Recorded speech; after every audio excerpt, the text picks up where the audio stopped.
அம்மா இன்னைக்கு நம்ம வீட்டில் என்ன டின்னர்? இன்னைக்கு நம்ம வீட்டில் ஸ்பெகட்டி 2 வகையான ஸ்பெகட்டி நான் செஞ்சுருக்கேன். இதோட வீடியோ வந்து நான் இப்போ அப்லோட் பண்ணுறோம், நீங்கள் பாருங்கள். நான் வந்து ரெட் சாஸ் பாஸ்தா எல்லாமே வந்து சாஸ் வந்து வீட்லேயே செஞ்சது. அதனால் நீங்கள் இதை பாருங்கள், பார்த்துட்டு குழந்தைங்க ஸ்கூலுக்கு போகிறாங்க, அவங்களுக்காக நீங்கள் குழந்தைங்களுக்கு லஞ்ச் பாக்ஸ் ரெசிபியில் வைக்கலாம்.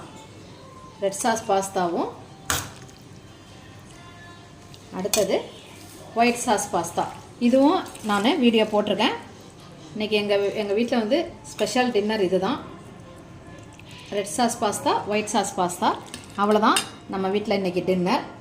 இந்த டின்னர் எங்கள் வீட்டில் எல்லாருக்குமே பிடிக்கும் ரொம்ப. அதனால் கண்டிப்பாக உங்களுக்கும் பிடிக்கும். நீங்கள் வந்து இந்த வீடியோவை ஸ்கிப் பண்ணாமல் பாருங்கள். ஃபுல்லாக ஸ்கிப் பண்ணிவிட்டு பார்த்தீங்கன்னா இந்த வீடியோ என்ன போடுறேன்றது தெரியாது. கண்டிப்பாக இந்த வீடியோ பிடிச்சிருக்கும். இந்த வீடியோ பிடிச்சிருந்துச்சுன்னா லைக் பண்ணுங்கள், ஷேர் பண்ணுங்கள், சப்ஸ்கிரைப் பண்ணுங்கள். நாளைக்கு இன்னொரு வீடியோவில் மீட் பண்ணுறேன்.